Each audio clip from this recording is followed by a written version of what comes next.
I took quite possibly my worst L in the start and sit history on Sunday. Ever. I might have you beat. Oh, I don't know. You go first. Everyone was like, do I play J.K. Dobbins or players like Michael Carter or players like insert any other running? I literally said pretty much any other running back but J.K. Dobbins. Don't play him. And J.K. Dobbins goes out, has 120 yards, a touchdown, looks phenomenal out of nowhere. And I'm just getting DMs. Well, and kind of looked like Greg Jennings on the one run. Hey, he survived and was right back in on the next run, so I don't care. I appreciate his contributions, but the top gear is not going to be with us for the remainder of 2022. His top gear was really good from goal line to 25, and then it would just steadily. It looked like me trying to run from first to third base. It was there from home to first. We looked good. From first to second, the turn was a little wide, and then from second to three, my arms are flailing and I'm tripping over myself, sliding in the third. I went I didn't watch much of the slate this week because I was studying / checking scores kind of thing. And so I just saw Dobbins have this big run. I'm like, oh my God, he must be fully back. This is awesome. And then I go on Twitter and I see the video and I was like, that wasn't quite what I imagined when I saw the stat, but I appreciate it nonetheless. Yeah, anyway. Man, it was absolutely wild. And then so I did that, and then Billy and I on the Tuesday show that you weren't here for last week debated do you play Tyler Huntley or Jared Goff, play the matchups, but moving forward, right? Because the next couple of matchups are great. And I was like, nah, I'm more comfortable playing Tyler Huntley. He has rushing upside. Then Jared Goff goes off and is a top 3 option. I got DMs about that too. We're not perfect. The Huntley one is funny because I spent so much time agonizing from Tuesday through Thursday in 4 separate leagues that I really needed wins, whether to start Carr or Huntley. And then Carr does nothing on Thursday. And so I spend the entire next 3 days just beating myself up about starting Carr over Huntley. And sure enough, it made no difference. Now Huntley would have clearly been a way better start. He had 9 carries in a quarter. So he was definitely on his way to a decent performance. But obviously both of them end up being totally useless. My by far, the only reason I'm alive and on the planet today is that Ramondre Stevenson suffered an injury and thus I didn't lose this game. But it looked like it was going to be the biggest. I posted about it on Twitter. I said it had potential to be the worst beat of all time. I ended up surviving it, but this is the scenario just to paint the picture. So this is it's called the RTD Bowl. So this is my hosted league for Bulletproof patrons. And it's a 14-team league, and most people are operating in co-managers. So there's 25 patrons in this league. Jesus. So maximum opportunities for humiliation. And because it's a 14-team league, and it also uses league median, it's basically once we got to the halfway point of the season, and these are all very active managers, of course, right? These are paying dynasty patrons. So people aren't just letting talent waste. Once teams kind of systemically got eliminated, we kind of reached a 2-pronged league where basically half the league had sold all their players and half the league had bought all the players of the teams who had sold all their players. And so every single week, give or take a team or two, the teams beating the median were basically the same because you had all these leagues, all these teams that are scoring no points. So you end up with this thing where it's I started the league 3-5. And then I start rattling off these wins. I go 15-3 the next 9 weeks, and I still haven't clinched a playoff spot at 18-8 because everybody is beating the median every single week that's actually trying to compete. So anyway, that's just setting the stage. So I enter the final week. I'm 18-8, and I'm in the 4 seed. Then there's another team that is 17-9, and then there are 2 teams tied at 16-10. So the 6 seed and the 7 seed. So basically, one of those teams is not going to get in out of the 4 of us, right? Yeah. What's up, Dave? And important to note that all 4 of these teams one of them was actually playing the best team in the league, one of the 16-10 teams. And the other 3 of us are playing bottom 3 teams, teams that are not starting real players. Okay. I enter the week as a 90-point sleeper projected favorite. Oh God. 60 to 70. I trust those never. The team that I'm playing literally does not roster running backs. So they're taking a 0 at both running back slots. That's where we're at. So it starts off where now I already have Jonathan Taylor and Chris Olave on bye this week. So my roster's already a little bit thin. And again, it's a 14-team league. So rosters thin out pretty quick. For sure. My tight ends are also Dallas Goedert hurt, Cole Kmet on bye, Hayden Hurst hurt. So I'm starting Jordan Akins at tight end. So we're taking basically a 0 at tight end at this point. My God. And I've also lost Jimmy Garoppolo. So I'm down to Carr and Pickett as my quarterback. So we start off Thursday. Carr, of course, doesn't contribute to the progress of the team. Then we come back on Sunday, and first thing is Pickett gets hurt. Yeah. And so immediately I basically have 6 points combined at quarterback. And it just continues to be a calamity of errors. AJ Brown shows up for my team, but basically the rest of my team does not contribute to the cause. CeeDee Lamb does nothing. Gabe Davis does nothing. I'm starting Isaiah McKenzie. He does absolutely nothing. Who else? Oh, Travis Etienne does less than nothing. Just calamities across the board. Other guy, of course, he has no players really, but he has Trevor Lawrence, who outscores the entirety of my team playing in the early slate by himself. This league is super juiced quarterback scoring. You get points for first downs, you get points, 6-point touchdowns. So he puts up 50, Trevor Lawrence.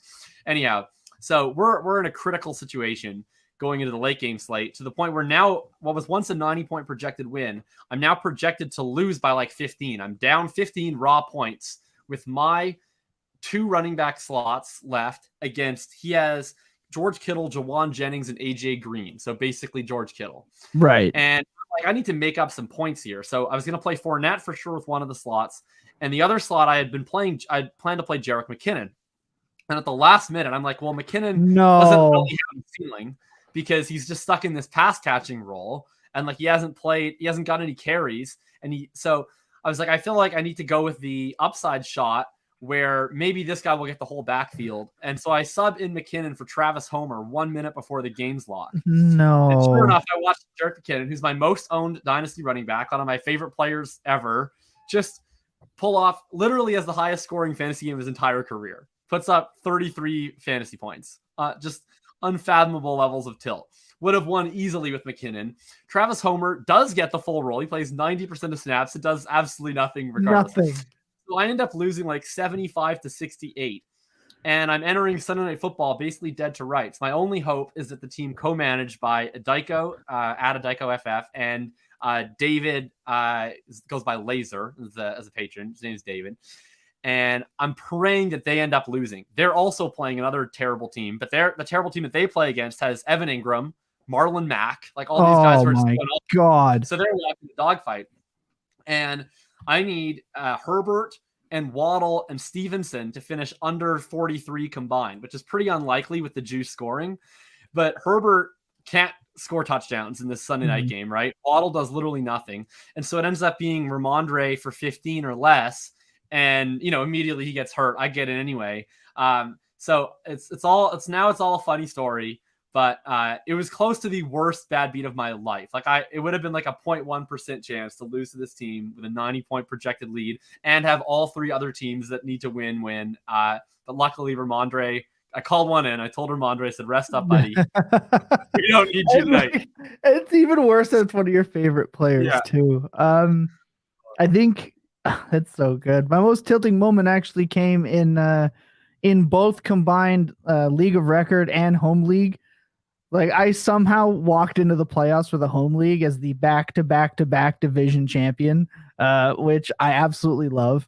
And then at the same time, it's at what cost? There's the Thanos meme, at what cost? And I have the chance now to advance in the home league because the person I'm playing has Kyler, but also I just watched my chances of finally winning a championship in the home league somewhat go down the drain because I also lost Kyler. So I think, and that's worse in my opinion, because I have the bye week and now I get to think about how badly I'm going to lose in the semifinals. So there are all last week I was like, you got to secure your bye. I traded for Mike Evans. So someone couldn't play him against me in the game that I was projected to lose. He didn't even have another wide receiver. So I traded for Mike Evans so he couldn't play Mike Evans against me to get the bye. It's get it no matter what. Until someone gets hurt and you get to know that you're going to lose in 2 weeks. So this fucking game is so tilting. Oh my God. Do you have any teams with both Kyler and Lamar? I have one and it's just I've given up. It's GG's. Like I'm rolling out Allen, like Kyle Allen. 3 weeks ago, I thought I'd be rolling into the playoffs starting Kyler and Lamar. I'm starting Colt McCoy and Sam Darnold.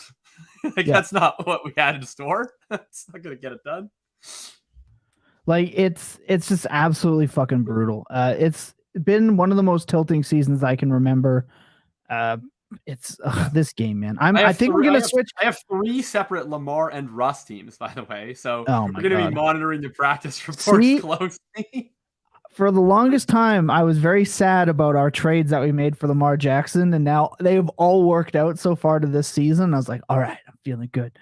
But it's probably going to come back and bite me. But look, I think we can kick off. I think we're ready to go. Fun little warm-up. As long as Lamar's ready by week 17 when we play each other in the Fantasy Land Finals. He could sit out that week. I mean, we save him for the Bengals. Baltimore. Yeah, there you go. Oh, no, wait. I need him in the home league. Nah.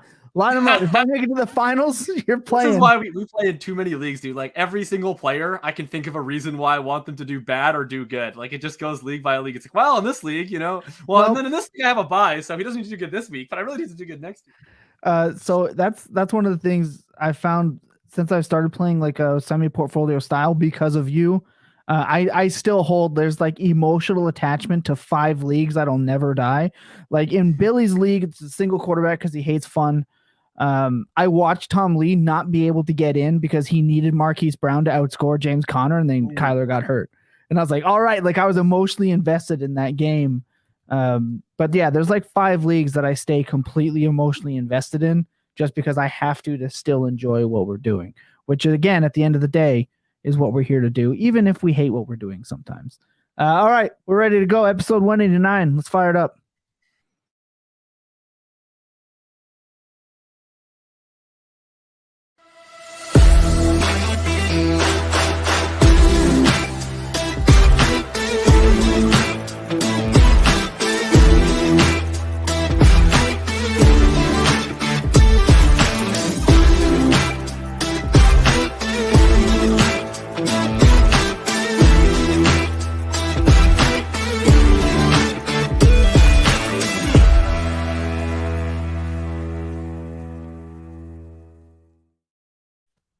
Yo, what's going on, everybody? It's the Full Tilt Podcast Network. We are presented by Fantasy Points Media Group. And look, you're going to want to go over to Fantasy Points right now because their early bird special, 30% off for 2023 is active right now.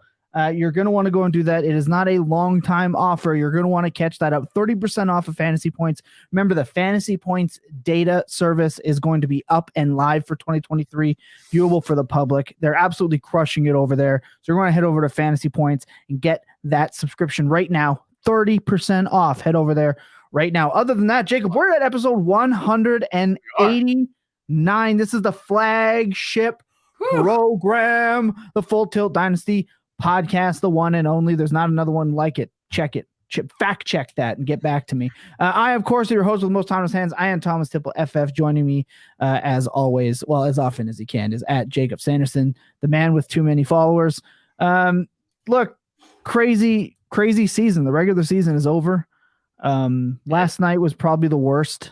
Look, the title, the name of this episode is dealing with the Melancholy Monday night, and that's what it felt like. It felt like every 5 minutes disaster struck. Kyler gone, who we're going to talk about. Mondre looked like it was GG's. Still might be, like, it's probably even more of a committee now there. Rest of season. Comes back. Yeah. And it like the Parker injury looked horrific. Shout out Aguilar for like getting the attention of his team. Yeah. It like Connor went down for a while. Hopkins looks like his season is shot with McCoy. Like Hollywood Brown. He gets so many targets with McCoy. Sure, his like the floor is there, but like the 30 point Hopkins is gone. We can RIP it. I just felt like last night was like the last final nail in the coffin, everyone watching, and it took 3 minutes for it to just suck the life out of everyone last night. Truly sad. But we have some pretty cool shit that we're going to talk about today. If you did not read the description, well, that's on you. First off, if you're here watching and listening, we have been loving the growth of the channel. Our views, we have hit the most views we've had ever in the last 30 days. So in 1 month, you guys have helped us get there, but only like 20% of you, less than 20% of you are subscribed. So hit that follow button, hit that subscribe button, and get in on these videos. Subscribe. Do it, please. It helps. Today, we are talking about Kyler Murray's dynasty impact of course, the now confirmed torn ACL, and how to pivot, if you can pivot or if you're just praying. We're going to go Baker Mayfield. Is he a dynasty hold? We're going to talk about Baker, what to do with Geno. I looked at his stats today, Jacob. I mentioned it to you. He is fucking next. He is now Russ.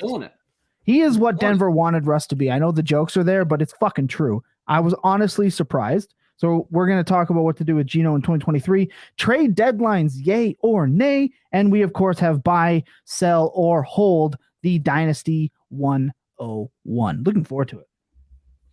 It's going to be a great time. Phenomenal time.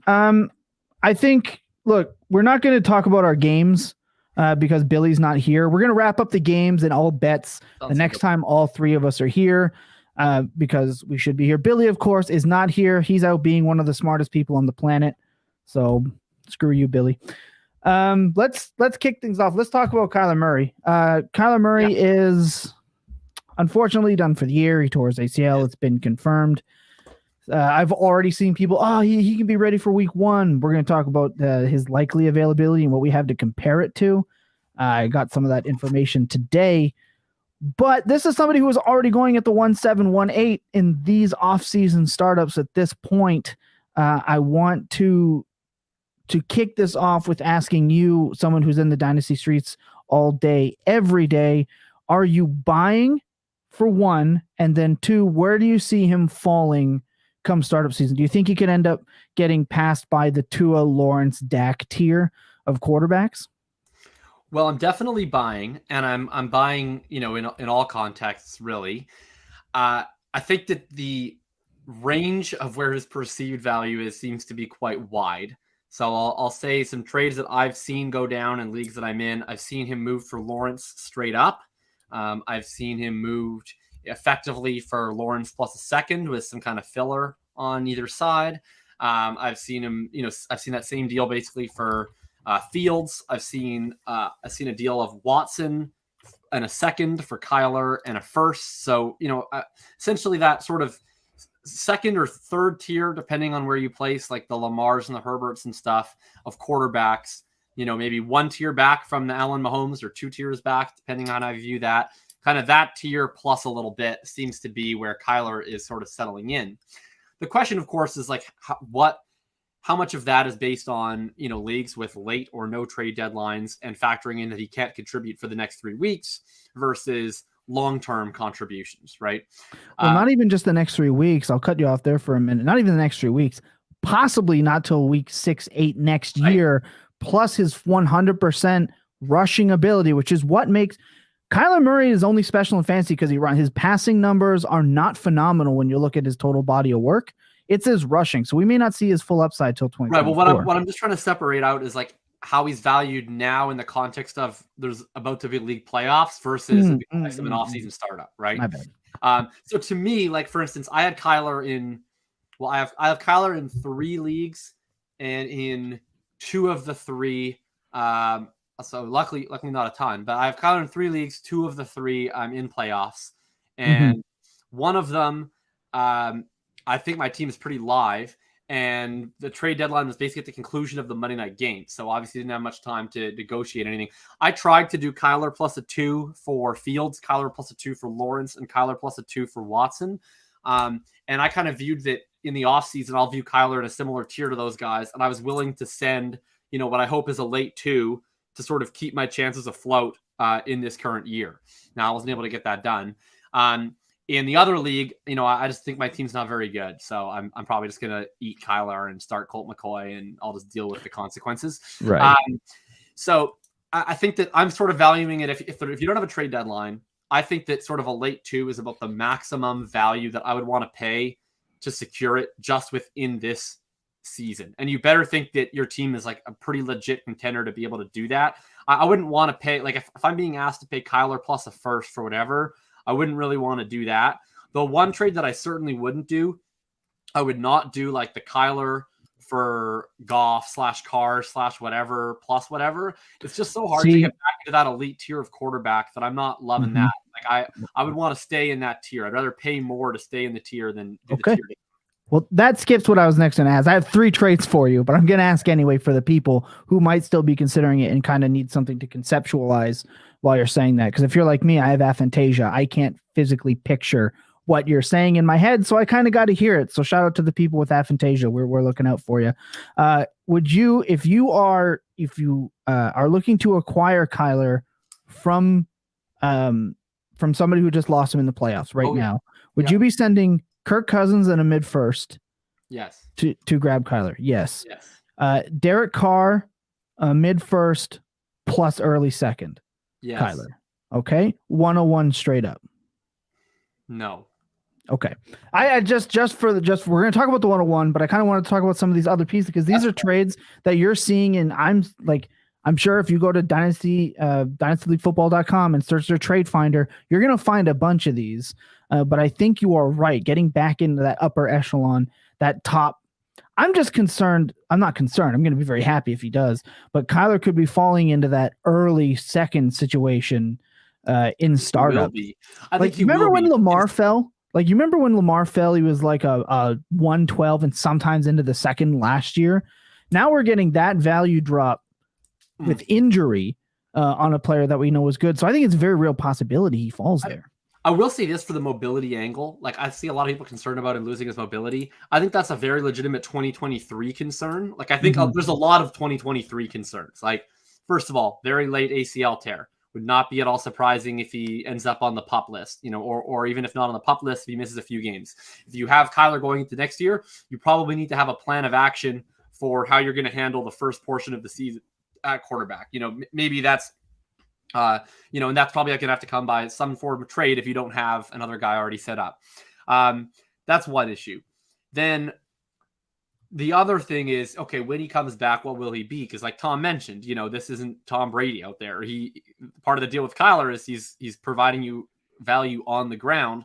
We've basically seen with Kyler in previous years that when he's had injuries and then he's returned from injuries and he can't run anymore, that he's kind of more of a high-end QB2 than he is elite QB1. And that's certainly a possibility for 2023. I think you're really looking at Kyler to me more as a long-term value recuperation bet, right? Like, you're betting that he's going to eventually get back up there till 2024.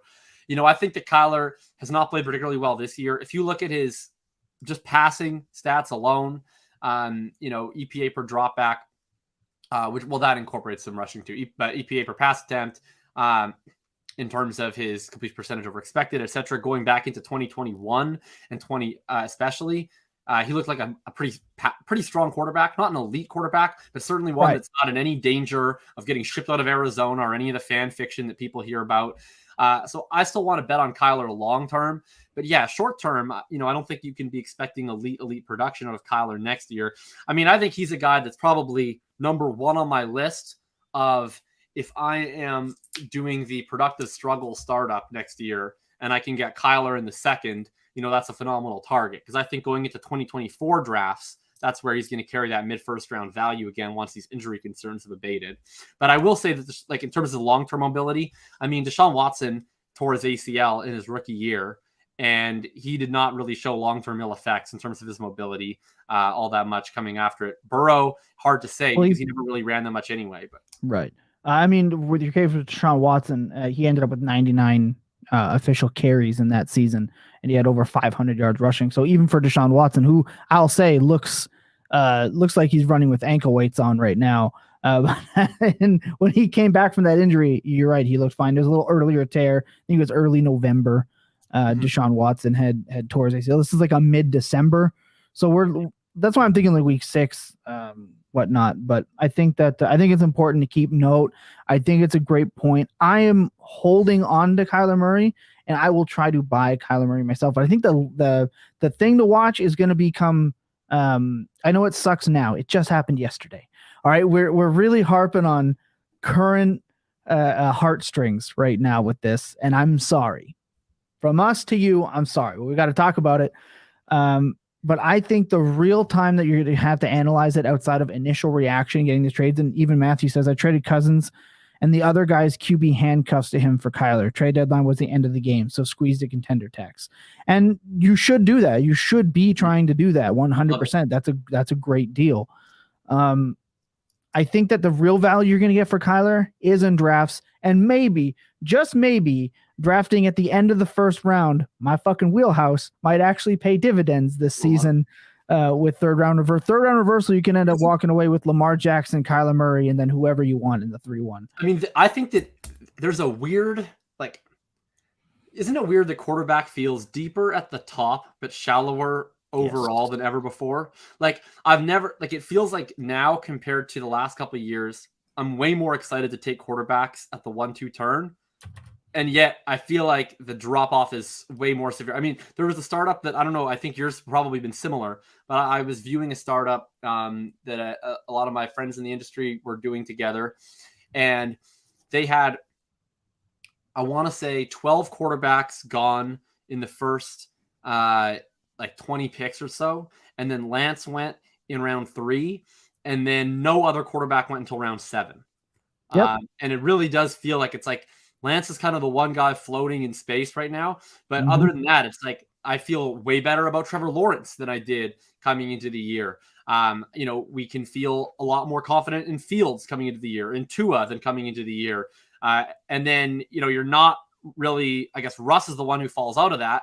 But once you get past that top tier, then it's like, who's next? Like, is it Carr? Is it Cousins? Is it Russ? Is it all these, right? Like, all these guys have really either fallen off or they were always there. It doesn't feel like there's that group, it doesn't feel linearly distributed at all, which makes me kind of excited to draft at the 1-2 turn, because I imagine I'm going to be able to draft stuff at the 1-2 turn where I'm going to look at a lot of teams with like Kyler and Lawrence, or Kyler and Lamar, or Yeah, and in the draft I'm currently in, we had 1, 2, 3, 4, 5, 6, 7, 8, 9, 10, 11, 12, 13 quarterbacks in the first 19 picks. Then you're right, not another one till the 7th round. Like, it's why you don't want to be yeeting Kyler Murray unless you are like, you have the most points for, and like that's the last thing you need. Don't go and do that. Hold on to Kyler Murray. Reach out to buy Kyler Murray. But I think the cheapest price for Kyler Murray will be right around startup season. I think that is when you're going to find the best value for Kyler Murray, not even trades right now. That's going to do it for Kyler Murray, unless you have anything else to add. You know what? I promised we would do something on pivoting. Let's talk about pivoting. Let's talk about desperation plays that you would play in lieu of Kyler. Do you play Colt McCoy, Tyler Huntley? Like, is there any player somewhat out there, waiver wire, somewhere out there that you would target as a cheap trade replacement? Mine is Daniel Jones. Most players that have Daniel Jones, probably not on these super high contending teams. I would be happy sending out an earlier second for Daniel Jones if it means I stay in competing. I would rather lose that kind of asset for a player like Daniel Jones, Vanilla Vic himself, and his schedule to replace Kyler Murray. That would be my go-to personally. I'd be interested to hear what yours would be. Yeah, my guy would probably be Ryan Tannehill, because I think he's undervalued as it is. Like, I mean, it's the offers that I get for Tannehill are wild. People out here thinking they can buy him for a 3rd and a 4th. Like, he's going to be a starting quarterback next year. He's always been a serviceable, real-life starting quarterback. And he gets the Chargers this week and the Texans, 2 defenses that have been beatable. So I like Tannehill, mostly because he's a guy that I don't think is expiring. Like, I would happily pay a mid-second for him, even in the offseason. So I think that's a guy. And then in terms of like a real desperation guy, I think that you... Kenny Pickett Mitch Trubisky gets the Panthers this week, and then he gets potentially the Raiders next week if Pickett can't clear protocol in time. And this is, I think, his 2nd time with a potential concussion. I don't know if it was actually registered as a concussion early in the year, the one that he suffered. He might get 2 weeks out of Trubisky, which would be, and I mean, he's got to be freely available for like a 4th. So I think I prefer him to Colt McCoy. But I will say this for McCoy.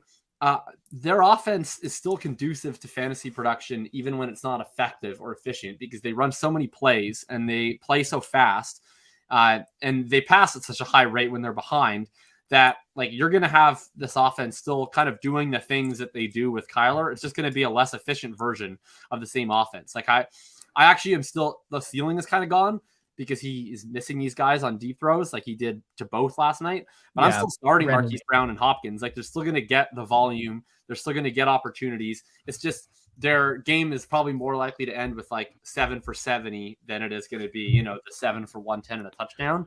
But I think that you can do worse than Colt McCoy. So I think I agree. I would go Daniel Jones, I think Colt McCoy, and then Mitch Trubisky for me would be the 3 most obvious pivots for me and us combined. All right, that's great. We're going to take a quick break. We got a clip from one of last week's show. Enjoy that. When we come back, we're going to talk about what to do with Geno Smith in 2023. Thanks. The Tennessee Titans have fired John Robinson after getting absolutely dog walked by the player that he traded. Got absolutely dog walked by him, and this might come as a surprise, but I feel like since 2016, his drafts have been very hit or miss, and more miss than hit. They can only ride Derrick Henry to so many wins. I find it hard to think that this should come as an absolute surprise, and it's not a surprise when they got absolutely fucking dog walked by the player they let go. Treylon Burks has been great. Treylon Burks has been very good as a rookie. I think paying Derrick Henry ultimately sealed his fate because that's why they had to let A.J. Brown walk.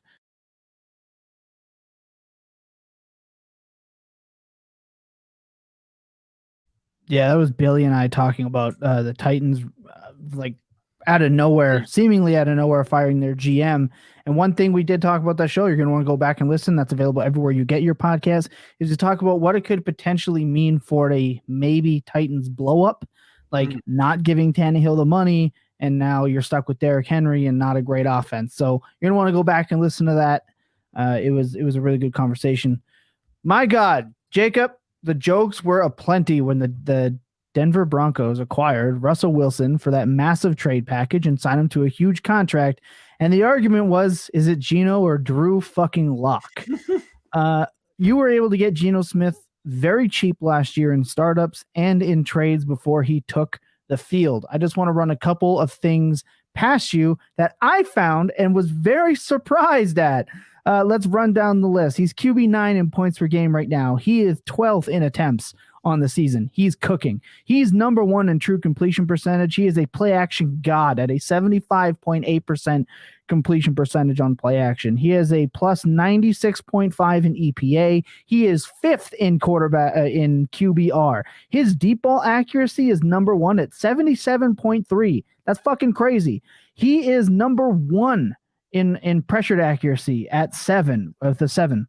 His catchable deep ball rate is 2nd in the league, 77.3%, which is why Tyler Lockett is a top 10 receiver in the NFL right now. He is beating man and zone at 7th and 4th in the league, respectively. He's also added 52 fucking carries. So he's running a little bit, averaging just under 21 rushing yards per game. Where the fuck did this come from? It's wild. I mean, I have no idea how this. I don't know how this could have been predicted. I don't even know anyone who predicted. There's people that were like, "Hey, what if?" Or like, "Well, maybe things won't be as bad as we think," or it's being priced like he's the worst, and I don't know, maybe he's not. Like, but I don't know of anyone who was like on Geno Island that was like, "No, this guy's actually great." It's incredible. I mean, I love it. It reminds me a lot of the Tannehill Renaissance in Tennessee, but so much more time between, right? I mean, the age isn't that different, but that's because Tannehill entered the NFL really old, and he had sort of more time to work through things in Miami. But this is like he was played on the Jets like 6-7 years ago. Like it was a while ago. Long time. Went into the abyss, and then has emerged from the abyss as one of the best quarterbacks in the NFL. It's incredible. He has been literally one of the best quarterbacks in the NFL this year. Like no cap. And he's done it. I think, I mean, I still think that Tannehill's good, but I think he's even done it in a more sustainable way than Ryan Tannehill. I mean, he has weapons. Yes. So that's one thing for sure. Geno has legit weapons, but the offensive structure is not, the same like play action machine that was really, really run heavy and really effectively run heavy that Tannehill was operating back in 2019 and 2020 when he was at the peak of his EPA powers. Like Seattle's rushing game has been a little bit more inconsistent. It's been good-ish. Their offensive line is not phenomenal. Geno's had to actually make a lot more plays outside of the structure of the offense. I mean, he's just been legitimately impressive. I guess like I'm still not super sure how much him being like I'm trying to figure out how to put this. There's nothing that Geno has done this year that would make me think that he can't keep it up. Yeah. But I still am like just not sure if I'm going to be like, yeah, he's going to keep it up because it's Geno Smith. Like, but there's no like particular reason where I'm like, oh, he's just taking advantage of this, or he's just a product of this. Like he's just been legitimately good. Like if I knew nothing else about Geno Smith and he was a 22-year-old rookie and this was what he was doing, I'd be drafting him in the top half of startup, like top half of the first round of startups without a doubt. Like the only thing holding me back from being like in on Geno, like fully is just track record is bizarre. But outside of that, like it just seems it's just arbitrary. Like I don't know of anything in particular of why I think he's potentially like fraudulent. 100%. But like you said, he's supporting an elite offense. He has an elite offense, and the run first play action is part of what makes Seattle so good on offense and explosive. Obviously, and this is where I wanted to get to. Look, I think the questions are: does he get the next contract? Do they hand him a bag of money? Yes. And what is that bag of money? Is it $20 million a year? I think $20 million a year would be great for Geno Smith and 30. Great for Seattle. I think it's going to be 30 plus. Maybe it is, but I don't know. He's a 1 year prove it. Like, do they work something like that out? Who knows what it's actually going to be? A big signing bonus. We're not contract guys. That's not what we fucking do. I mean, I just think that if it's not Seattle, someone's going to give him a freaking massive bag of money because the quarterback situation is terrible. So I think he does resign in Seattle, but I feel like if Seattle lowballs him, someone's paying him. He might have the loyalty to Seattle. I mean, if you want to play narratives, they gave him the chance. They've given him a job for a couple. All that to say, oh my God, I'm talking like Billy now. All that to say, I wanted to get through some of the. He does have a couple of tough matchups down the stretch. Geno does. His playoff matchups are not phenomenal. So if he does struggle down the stretch, does that change the perception of everyone? And then my final question is, starting at a mid-first cost, are you buying, selling, or holding under the impression that he does get a contract? Let's go in the middle of at least $25 million and up. And it's in Seattle. And then what would you do if it's outside of Seattle? Because the best place for Geno is Seattle, in my opinion. Because we haven't fucking seen him do it anywhere else. And his weapons are fucking great. So at a mid 2023 cost, buying, selling, holding of your Geno Smith shares. I'm selling Geno Smith at a mid 2023 one cost, but that says more about, my thoughts about draft picks than it does about Geno. I'll say this, outside of all the quarterbacks that we just mentioned as the ones that go in rounds 1, 2, 3 in startups, I would take Geno ahead of everybody else. He would be my first off the board from the next year. Like I would take him ahead of Carr. I'd take him ahead of Cousins. I'd take him ahead of Goff and Stafford and Rodgers. Whatever else. Mac. Yeah, Russ would probably be the next guy that I would consider just based on the track record. But which is fitting. But I think so. I think it'd be Russ and Geno would be the top of the tier, which is fitting. But like I think I would take him over like a Kirk Cousins. I just think Geno has put forth a level of play where it's at least possible that he's just like better than all the rest of these guys. Like so I'm pretty pretty Geno pilled, to be honest with you. No, I like that. I was happily to send and look, we're not playing like a what ifs because obviously hindsight is 2020. I was happy to ship him away for 2 1/3 earlier in the year, and now I'm really wishing I held on. But again, with this tough schedule, his price may drop if he lets people down in the fantasy playoffs. That has a lasting impression on fantasy managers. I bought him in a league for a 2 3 in midseason. I find my biggest regret from this entire dynasty season, it was not taking Geno seriously immediately. Like I feel like within 2-3 weeks, I should have just been buying the shit. I should just been firing offers at people to get him, for 2 threes, late 2. Like when people might have just seen it as a pure cash in. Like, I don't know why I didn't take it seriously immediately, because by the time I took it seriously, it was hard to get. But I mean, yeah, it's crazy. It's literally like dynasty team changing. Like, I had a team where I entered the season, and it's a campus to Canton league, so there's like no way to get quarterbacks really. Like, I was hoping Matt Corral would get drafted high, and then when he didn't, I was like, oh, I guess I'm literally dead, because the only quarterbacks out of my roster were Tannehill and Geno, and I'm the 1 seed because of Geno. That's how crazy this year is. From the abyss, I went 11-3 with Geno as my QB1. Guy's the GOAT. Yeah, he's honestly, in my opinion, the fantasy football MVP this year. Not Travis Kelce, not Patrick Mahomes. It's Geno Smith, because he came from nowhere. He is the dynasty fantasy MVP without a doubt, because he turned teams like he turned teams that basically had no choice but to rebuild. If you had one quarterback and your second quarterback was Geno Smith, and you're playing Superflex Dynasty, and you don't have a massive roster value to go create a quarterback out of nothing, like, those teams were dead teams. They were, you must mandatorily rebuild now teams into legitimately contender-bowl teams. Like, that's massive. There's no other player that could have done that, where he completely reset the circumstance your team was in. Yep. And saved DK Metcalf. Remember, DK Metcalf was a sell because Russ was gone. Tyler Lockett was able to be acquired for absolute garbage. I mean, no offense, still garbage. But he's elevated the whole team, man, and I absolutely love it. My personal opinion, I am holding Geno Smith. I would sell for a first, but I would also happily go see if somebody wants the security of a Russ Wilson, a Kirk Cousins, a Kenny Pickett, a Derek Carr. I would be looking to trade those guys for Geno in a 2 if somebody is not as confident. I think you can do that. I think you should go and try to do that in every way possible. Get that plus for a player that you should be a little bit higher on, because really the outcome could quite possibly be the same. So that is buy, sell, or hold, and what to do with Geno Smith in 2023. I think the answer is fucking believe and keep believing until he gives you a reason not to, and then a little bit after that. All right, we're going to take another quick break. When we come back, we are going to talk about what to do with Baker Mayfield. What an absolute bomb-ass comeback he led. So enjoy the clip, and we'll be right back.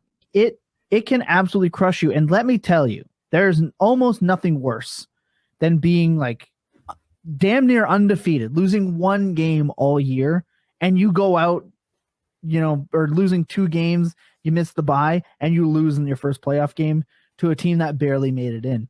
Yeah. I mean, it's the worst feeling in the world. We talk all the time about the any given Sunday of the aspect of the NFL right now.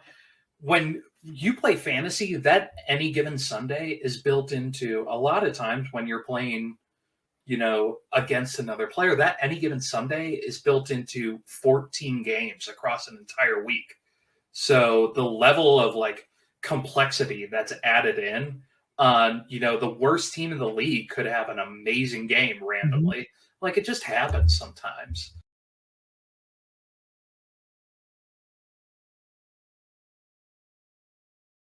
Yeah, and talk about any given Sunday. Remember, there's 17 games a season, and in those games, there are 4 quarters, and in those 4 quarters, there are 15 minutes each, and there's 60 minutes in a game. Anything can happen.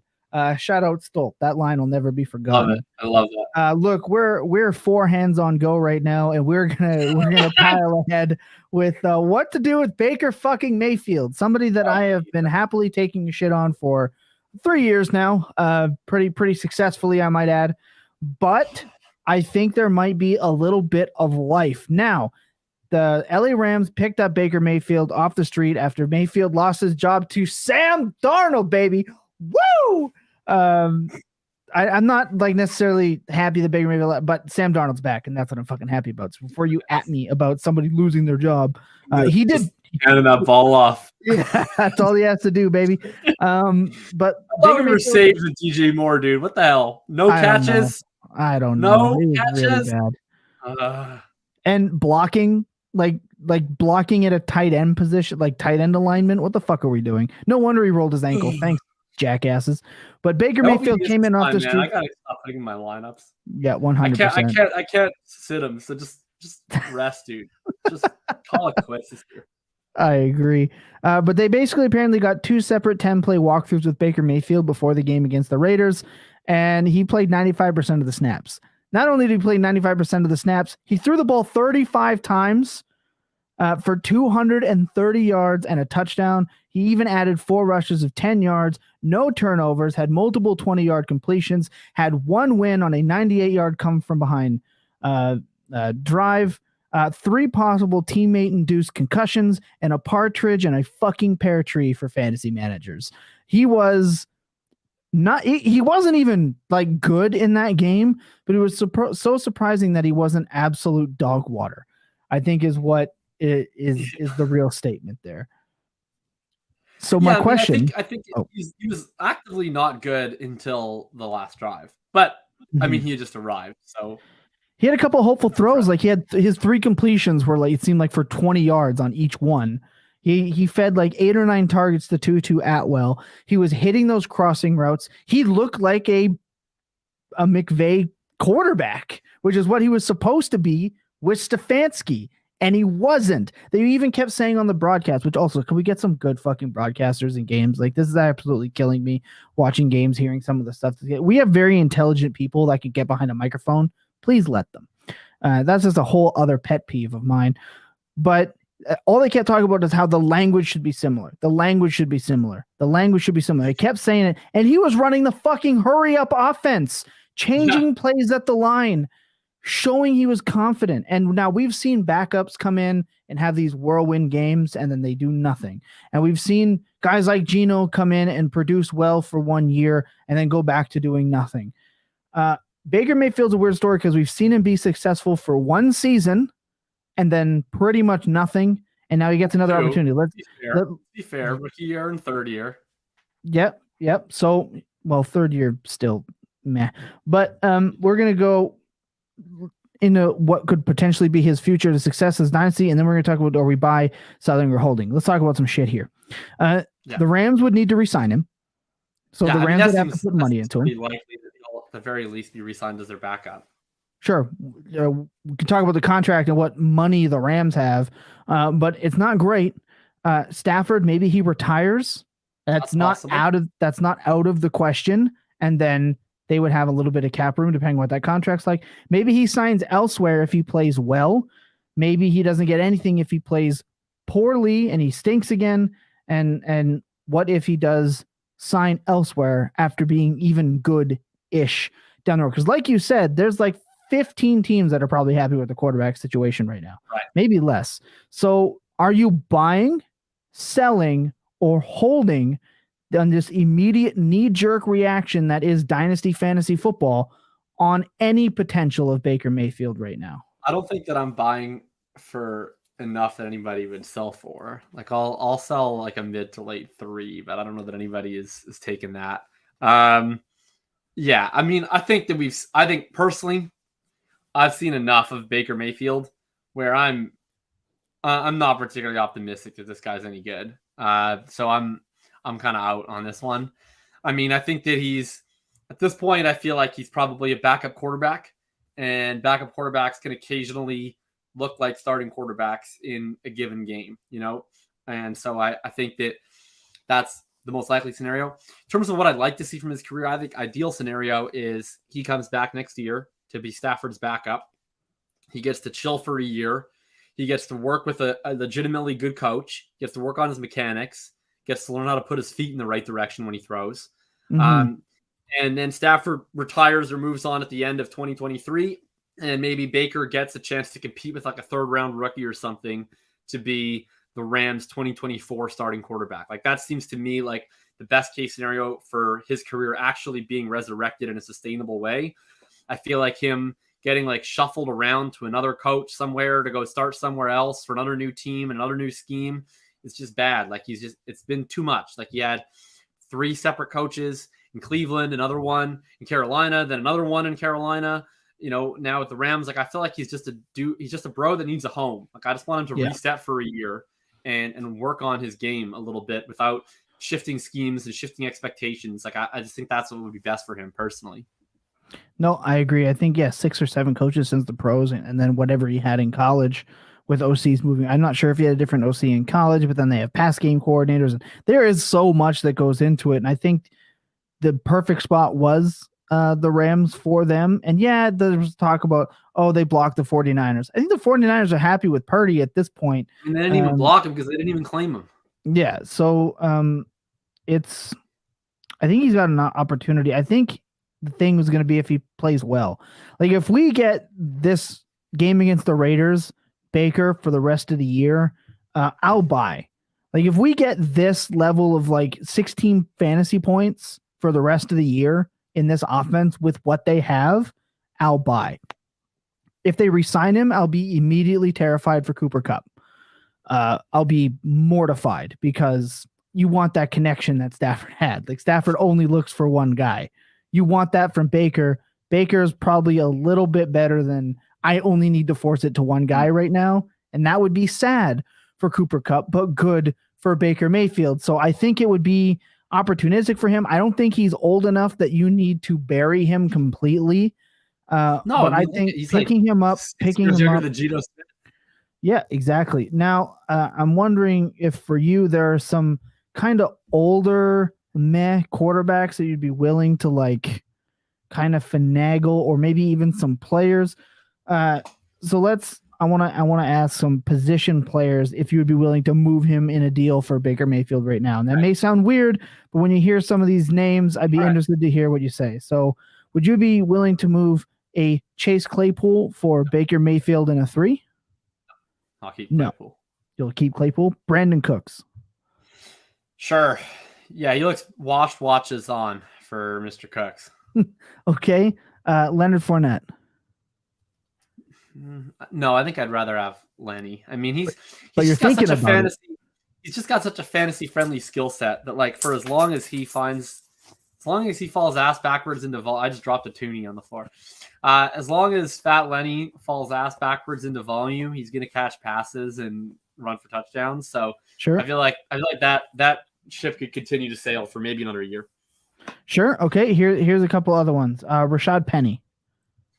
Oh, that's an interesting one. I mean, I think both these guys are long shots, but I guess I'd rather have the long shot at quarterback than running back. So I'll take Baker there. Okay. But I actually do like throwing Penny into deals for what it's worth. 100%. Devin Singletary. Yeah, I'll take Baker on that one. I think that like Devin Singletary is clearly not in command of the Buffalo backfield anymore, and I don't think that he really has the requisite skill set where he's going to be a guy who's in command of backfields often. Like I think that he really was pushing his luck here the last couple of years. Okay, Evan Ingram. You mean the greatest tight end of our time? Yeah, absolutely.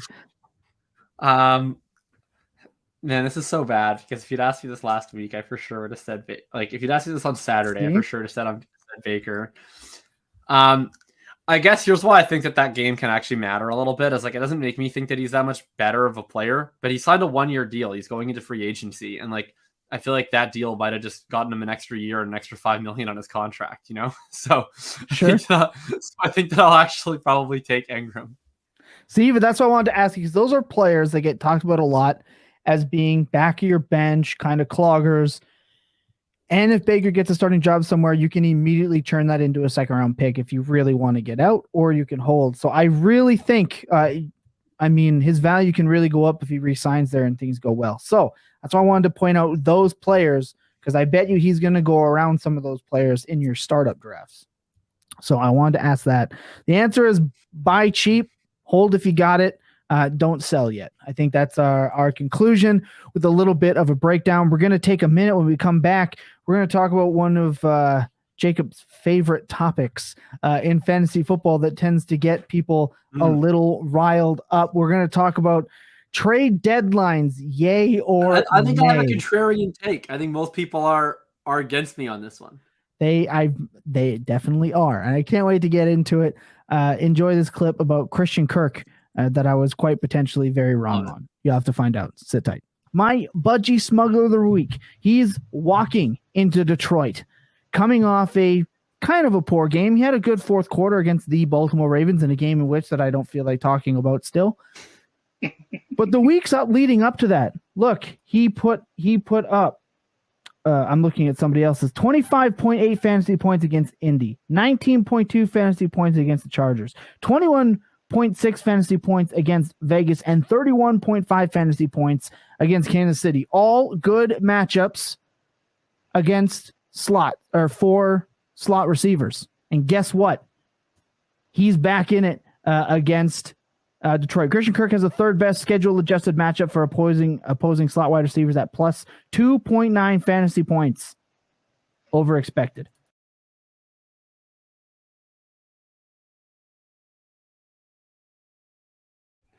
Yeah, so it turned out that it was everyone but Christian Kirk week. Well, and ETN. ETN also unfortunately died. But it was everyone but Christian Kirk. I'm sorry. It was Evan Ingram week. That's what it was, baby. Yeah, and also thank God because Evan Ingram secured me a win in the home league to make me back-to-back division champions. I can't wait to show everyone in the home league what Austin and I have in line for everyone at the draft. I can't wait. It's going to be great. Truly phenomenal. Jacob, it is into playoff season, and right now you can tell who the people are that have lost important players heading into the playoffs because they are more than likely the ones arguing about why we don't have a trade deadline. And they're in your league chats going, we should have a trade deadline. This is Bush League. I'm taking it to Twitter. I know I'm right. If you're John Arrington, you're sitting there screaming, going, we need a trade, no trade deadline. We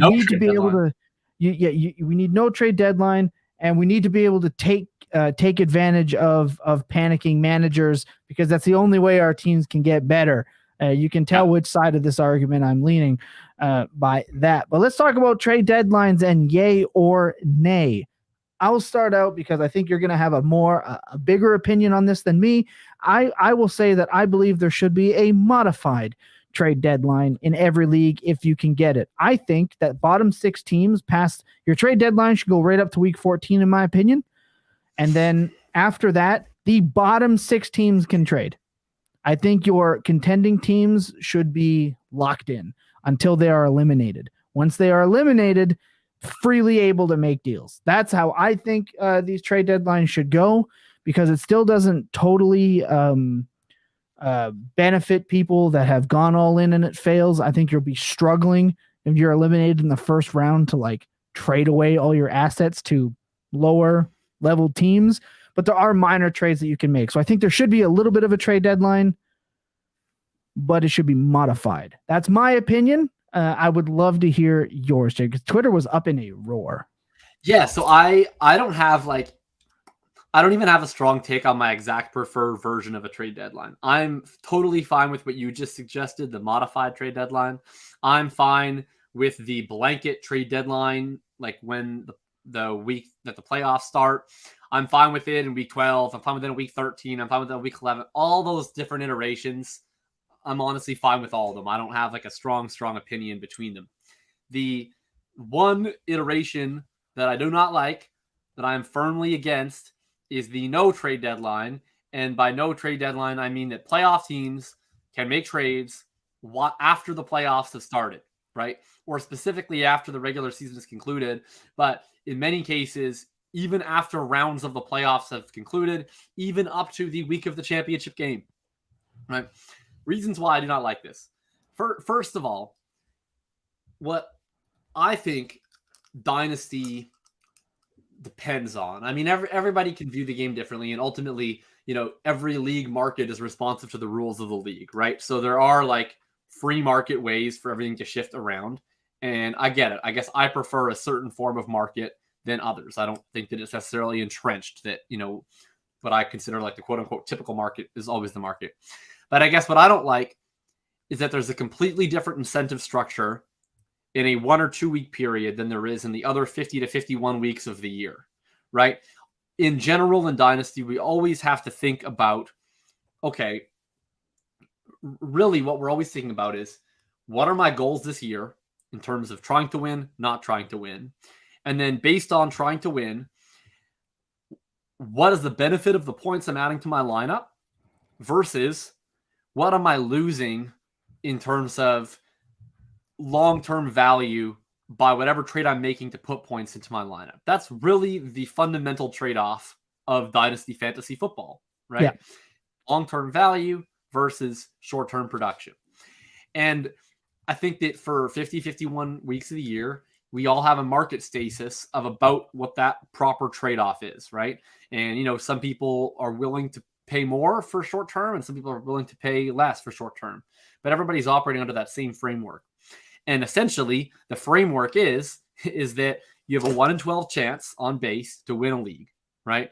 And then if you make playoffs, if all else is equal, if you get the bye, you pretty much have a 25% chance to win, because you're basically already into the Final Four, give or take how good your team is. And if you don't have a bye, then you have about a 12.5% chance to win, give or take, however good your team is. But there's really no team at any one time that statistically has like over a 50% chance to win a league entering a playoffs. It doesn't really happen. So people can't just trade with complete reckless abandon. And my issue is when you get to a spot, when you've reduced the playoffs, you've advanced rounds, you're potentially already in the final, is that now the incentive structure is completely changed, right? Your floor is now second place prize money, potentially. Your ceiling is drastically higher than that. And so the risk is almost nothing. Like you've already paid off your year. And the reward is so immediate where it's like, I don't need to get multiple things right. I know all of the other variables. I know who I'm playing. I know who's in my lineup. I know who's on my bench. I don't have to worry about contingency plans. Like it's all 1 week and it's an all-in, all-out scenario. Frankly, you should be willing to play way faster, looser with how you approach things at that time, because you're looking at the scenario like, yeah, I don't actually have to worry about it that much. I just need to go all in right now, and I'm paying for the next several years. And I also think that there's a massive league integrity concern where, like, I'll just be honest, it's not what I'm going to do in leagues because, I like being in leagues for the sake of being in leagues. But, like, the rational thing to do in a league without a trade deadline is ultimately just to go super all in once you've already known that you've locked in your second place prize, and just plan on ditching the league the year after. Like, you've already paid off the league at this point. Just go all in peace. Like, that's literally what the incentive structure demands of you, because even if you trade future picks and you have to pay for them up front, you've already paid it off with your second place prize. And if you don't want to trade your future picks, you don't want to outlay extra money, you can just trade any rookies on your team. You can trade all your seconds and thirds and fourths. You can trade anyone under the age of 26, for players that score the same and are older. Like, there's plenty of ways to get it done where you can completely kill the value of your team, but improve your odds of this very next game. And you can still lose. To leave. You can still lose, but then you can just leave anyway. You've already won second place. It doesn't even matter. So I just think that it really distorts what Dynasty is. And I also think it kind of distorts league movement, because people are like, oh, it's better for rebuilders. It's better for rebuilders. I mean, yes, in the sense that rebuilders can get more warped trades late, but I don't even necessarily know that it is better for rebuilders. I think that what it's really better for is teams who lose in the first 2 rounds of the playoffs. I mean, they have the better players to sell on the rebuilders anyway, and they get to go into the playoffs risk-free. They're just free rolling. It's just, okay, I'm just going to play redraft, and if I lose in the first round of the playoffs, then I'll just turn around and sell all my players to whoever continues. Like, I just think it's a fundamentally different game, and it brings in perverse incentive structures where you're no longer worrying about, the long-term value as much. And I think that has to matter for it to truly be a dynasty league. Like, I just don't think, I think that when we let people make completely risk-free bets, because they can either turn around and sell their guys the next week, or they can just leave the league and have their, they've already locked up the money, so they don't have to worry about the long-term value of the team. I just think that those are major, major flaws with the system. And what ends up happening is that the player who's trying to play with a long-term mindset, who's trying to have the best team over a number of years, winds up being punished. And I guess to me, that's sort of the fun of Dynasty, is trying to build a good team over, a long time. And so I just think that it's not the best format to arrange a league. No, I agree. And I'll play devil's advocate here a little bit, where people will say, well, if you have that concern, then there's already concerns in your league. And I understand that sentiment, but you can't control everything. I mean, you guys had a very long discussion about what is cheating and what's not in your league. And it comes down to how can it be manipulated for an out. And there was even a conversation about, there's no rule here saying that I can't get my refund and leave anyway. I think you're right. I think there is an opportunity, because you don't always know everyone that you're playing with. So you can say, like, oh, if there's collusion in your league, you don't actually know unless it's out in the open. So there is that as a concern as well. And I think you're right. I think this does hurt the the quote unquote rebuilders, I have an example for you. I started a conversation last year that there's no such thing as going all in. I think that it's a false ideal. I think that people say it like, oh, you're a running back away, so give me these 2 1s, and you're a running back away. You're going to take this home. And then too often that running back does fuck all or not enough to really make a difference. I mean, you've seen trades where you've traded away Saquon Barkley and Amari Cooper to get Trevor Lawrence. And then it's like, oh, Barkley's going to, and it was really Lawrence that was the piece that was needed. So it's that to me is what Dynasty is about. I have a personal in a league. The Full Tilt Dynasty Invitational does not have a trade deadline. It was voted by the people. There's no trade deadline. I traded Tony Pollard, J.K. Dobbins, a 22 first, a 23 first, and a third, and I got Devonta Freeman, Cooper Kupp, and Nick Chubb. I did this trade in the semifinals, and I fucking lost. I got to the finals, but I lost. And now this team is barely made it back into the playoffs. I'm down bad. I don't have draft capital, and I know that I am pretty much screwed until 2024. I got to ride this same team. I'll make a couple of deals anyway, but there's no such thing as a guarantee, and now I'm handicapped. And if there's somebody, like you said, that makes a trade like this and decides, I'm not sticking it out, well, now I say it all the time. You go and push all in, and within a year or two, there's always that guy in your league.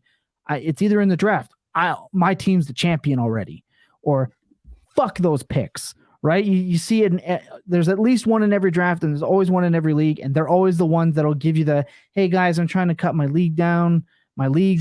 I got to focus. It's been a lot of fun, and now you have an orphan on your hands. And I think that you're right. The incentive to just yeet everything for a marginal increase in opportunity to win is not worth dealing with the other problems. At the base of it all, that's why I feel like there should be at least a modified trade deadline, but there should always be a trade deadline. Sometimes, though, in leagues that I run, the people want to vote, and because I don't want to be a dictator, you let it happen because you have to do that sometimes. I commission a league with the Bulletproof patrons with no trade deadline because we had a vote, and democracy ruled the day. So there's no trade deadline. I don't like it, but it is the case. Right. And we're not saying that we'll just absolutely forever not play in these leagues. It's just, it's a preference. And these are our reasons. And I feel like these are the conversations that should be had and need to be had for fantasy football.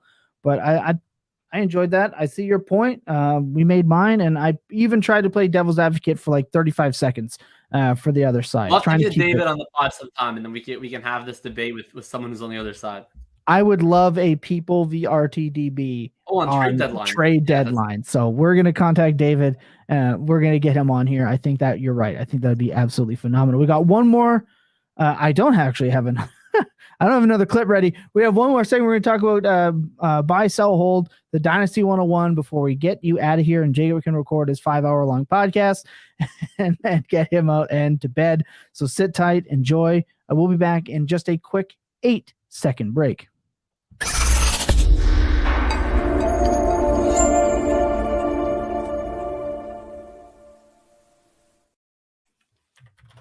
All right, we're back. We're here. Something to talk about. The Dynasty 101 in rookie drafts. Everyone's buying for it, but I feel like it's kind of being misvalued. And I'll tell you why, Jacob, before you get going. Your face froze there for a second. It looked like you were quite literally about to pass out. I was concerned for you for a minute. I'm here. The Dynasty 101 is Bijan Robinson. Everyone is saying it. Everyone who has 101 is very open about it. Yes, the Dynasty Rookie 101. Oh, I guarantee you I'll be at one startup this year where someone takes him at 101. Oh, yeah. 101. Yeah, someone will do it. It happened with Taylor. Someone does something crazy every once in a while. But I think the value of the Dynasty Rookie 101 is being misvalued. If your team is absolute dog shit and that's why you have the 101, I think holding on to the 101 is a big mistake. If your plan is to draft Bijan, if your team is that bad, you've traded away every asset you have, you don't even have like an AJ Brown or a Mark Andrews, you've just literally traded everyone away.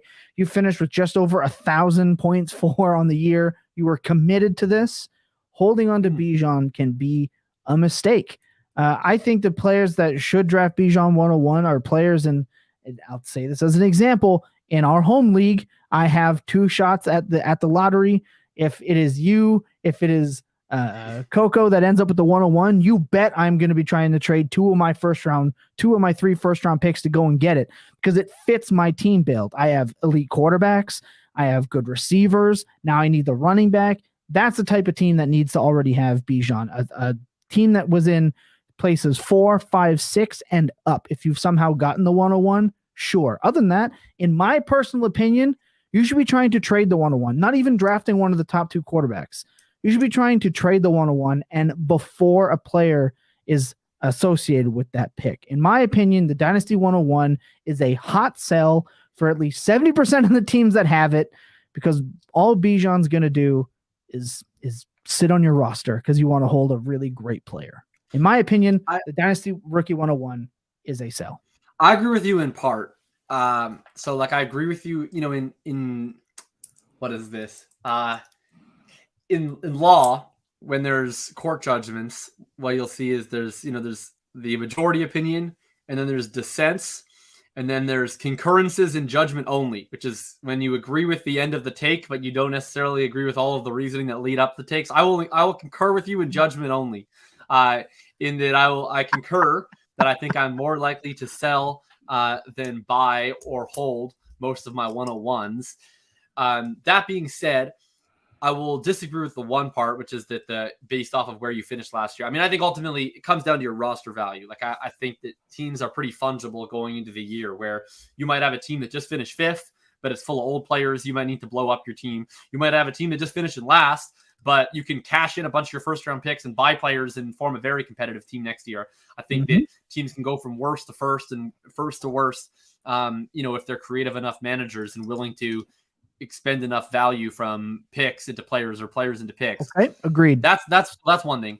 I will also say I do not think that you should take anybody but Bijan. This is kind of the same take I had on Trevor Lawrence, actually, which is that I don't think you should, if you're at the 101, I don't think you should consider taking anybody but Bijan Robinson, just based on the fact that I expect that his market value will be much higher than the other options, at least until September.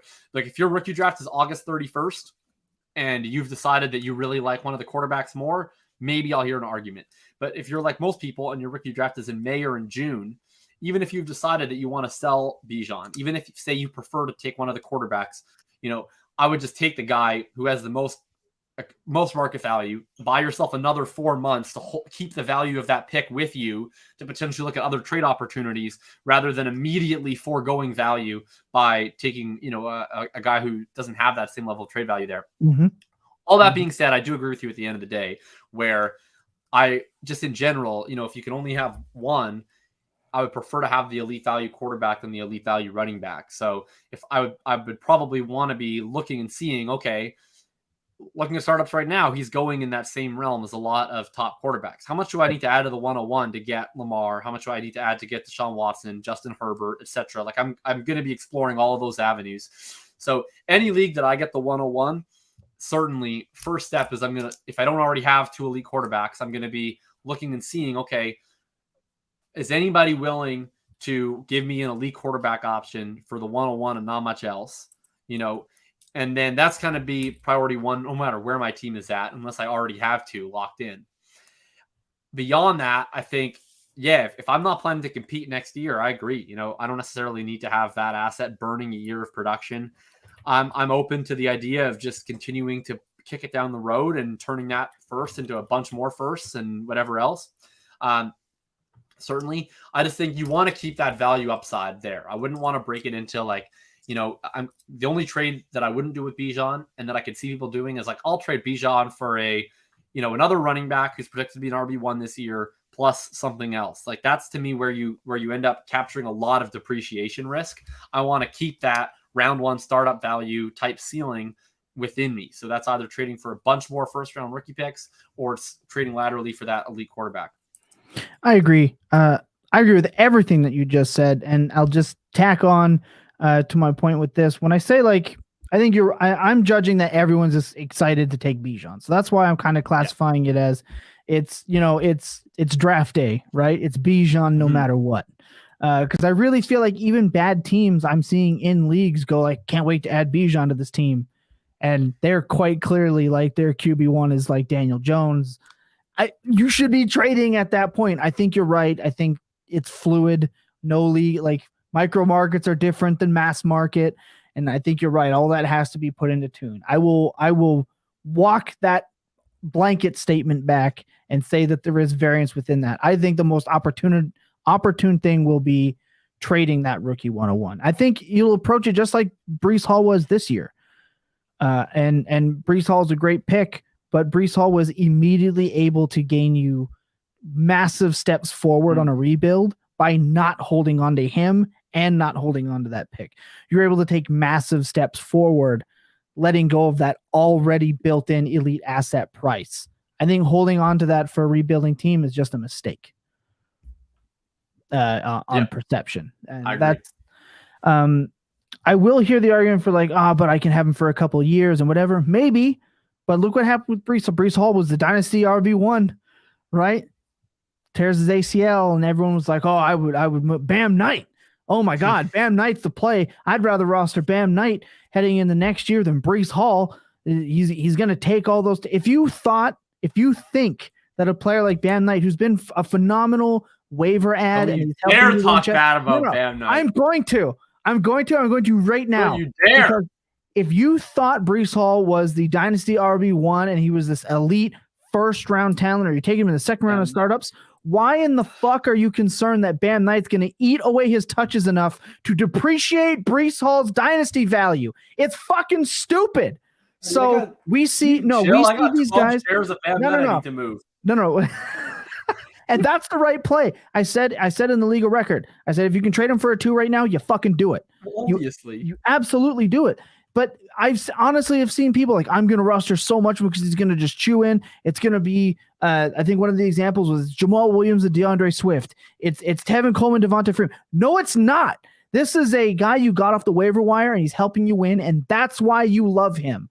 No matter his broken tackles. You know what his broken tackles look like in the game they played against the Bills? A guy falling over, reached out his arm and tried to grab him, and he kind of like half shrugged that off and walked into the end zone. The other one, the defensive lineman was wrapping around the offensive lineman and tried to grab him, and he broke, and then he sauntered into the end zone. We're not talking, he's not like truck sticking 6 guys, even Dameon Pierce style, and doing it all himself.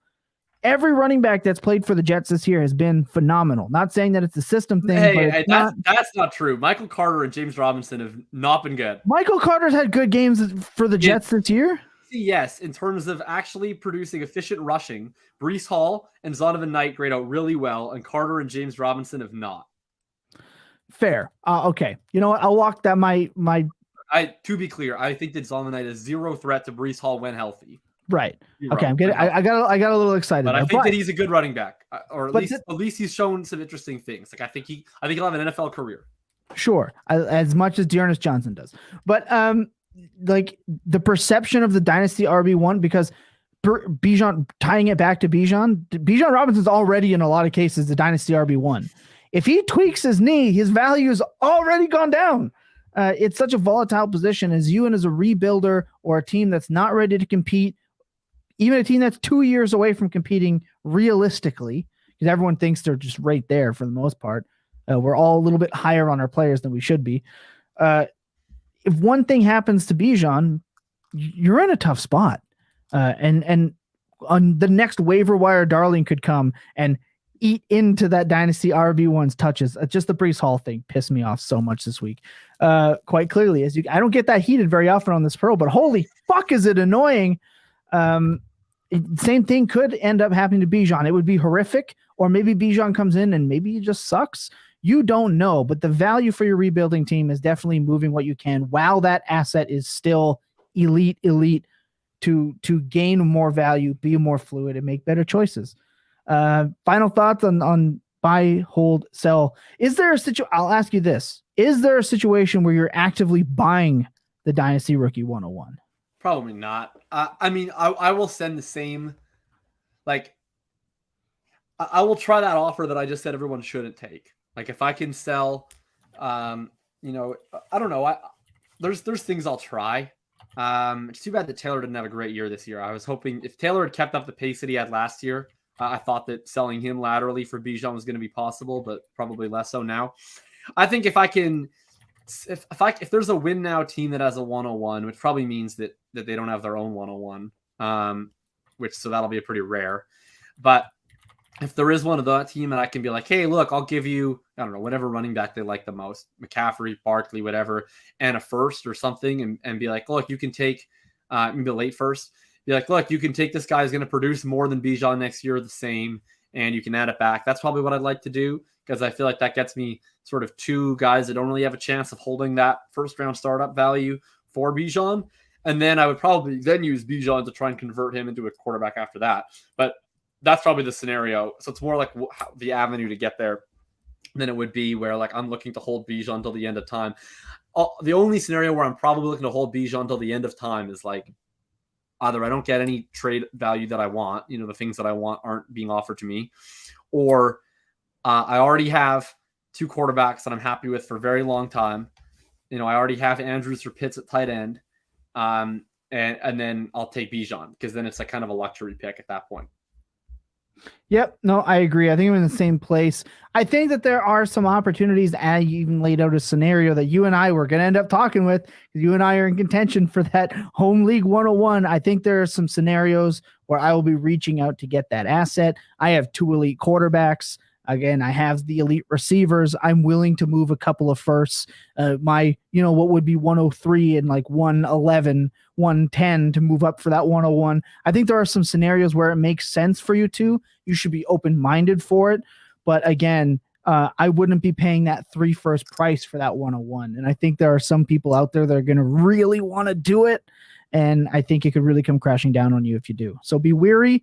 There are scenarios. We're going to talk about a lot of those scenarios as the season carries on. But I think that's it. I think we've hit all 5 topics. We're keeping it relatively in on time. I fucking love it. We're going to take a quick break. When we come back, we're going to get our final thoughts, talk a little Mike Leach, and then get out of here. Sit tight. This is going to be another quick one. 12 seconds. Be ready.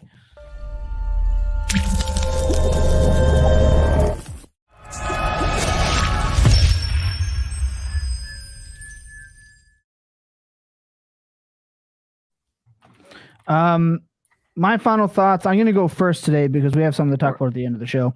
My final thoughts are always the same. This is what we played for.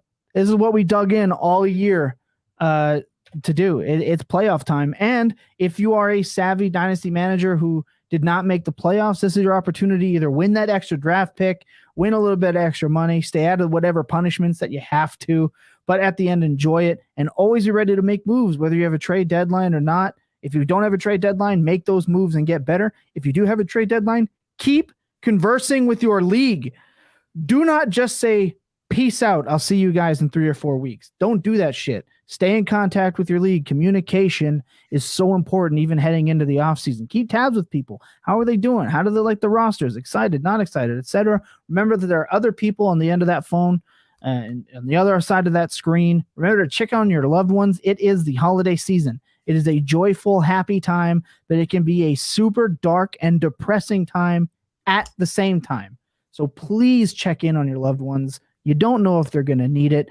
And that's just going to be it. Jacob, your final thoughts. Look, I wish that we had Billy on the show today. For those that don't know, Billy goes to the University of Tech. That's not the name, not the University of Texas Tech. Texas Tech University. And so, of course, anyone who's followed Mike Leach's career, who passed today, knows of his indelible impact at Texas Tech, where he ultimately had probably his greatest season as a coach in 2008, and where his impact has really been woven into the fabric at Texas Tech, at the Big 12, at anywhere who runs the air raid offense, and I think Billy talked about how his impact extends all the way from guys that he coached directly in a Gardner Minshew, guys like Cliff Kingsbury, who are taking the air raid all the way into the NFL, all the way to a guy like Patrick Mahomes, who finds himself operating an offense that was originally conceived of, back in the late 80s by Mike Leach and Hal Mumm. And Certainly Billy, when he's here next time, if he wants to share his thoughts directly, we'll certainly cede the floor for him. I just wanted to say, as like a kid who's always been a big football fan and always been, really fanatical in terms of my obsession with, different schemes and, okay, what's this called and what's that called? I would always dig into, okay, how did people come up with this and how do people optimize around this? How do people come up with these ideas? And Mike Leach is one of the true innovators of the sport. He's one of the true intellectuals of the sport. Never played football, and yet became a successful college coach in Division I for 21 years. Wrote multiple books, studied law, studied history. One of the most incredible quotes, and one of my favorite coaches that anytime I saw interviewed, one of my favorite coaches in terms of the offense that he schemed to watch. I would always stay up on Saturday nights as a kid and watch Washington State games just to see the air raid in action. In 21 seasons as a NFL head coach, his team led the entirety of the football subdivision 1 in passing 10 out of 21 times in passing yards. It's a truly incredible stat. He's a great coach. He's a fantastic innovator and a really rare, unique person, and he will be missed by the entire football community. I don't really have anything to add. I think that was incredibly perfect. We'll get Billy's thoughts on the pod version, and I'm sure he'll say a little something the next time he's on the show. And again, that's just ties back in. You never know, right? Every day, you just don't know. Gone very suddenly, 61. So remember, keep tabs, keep tight. It's been a great show. Jakob, thanks for joining us again.